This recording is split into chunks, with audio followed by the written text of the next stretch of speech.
বধূ দিয়ে যে সকল ধারাবাহিকের নাম আজকের ভিডিওতে আমরা সেটাই জানবো। ওগো বধূ সুন্দরী এক সময়ের জনপ্রিয় ধারাবাহিক ছিল ওগো বধূ সুন্দরী।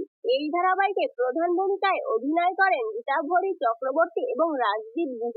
বধূ কোন আলো লাগলো চোখে পায়েল এবং সৌরভ অভিনীত এই ধারাবাহিকটি এক সময় স্টার জলসার বেশ জনপ্রিয় ধারাবাহিক ছিল। বধূ বরণ এই ধারাবাহিকের কনক সাত্তকী জুটি দর্শকদের খুব প্রিয় ছিল।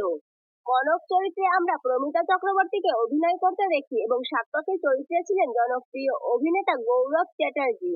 বধুয়া বর্তমানে স্টার জলসায় সম্প্রচারিত হচ্ছে বধুয়া ধারাবাহিক। এই ধারাবাহিকের আবির পেখম জুটি দর্শকদের খুব কাছের, যেখানে পেখম চরিত্রে আমরা জ্যোতির্ময়ী কুণ্ডুকে অভিনয় করতে দেখছি। এই ধারাবাহিকগুলোর মধ্যে আপনার কোনটি পছন্দের কমেন্টে অবশ্যই জানাবেন। এরকম নিত্য নতুন আপডেট পেতে ভিডিওটি লাইক ও চ্যানেলটি সাবস্ক্রাইব করে পাশে থাকুন। ধন্যবাদ।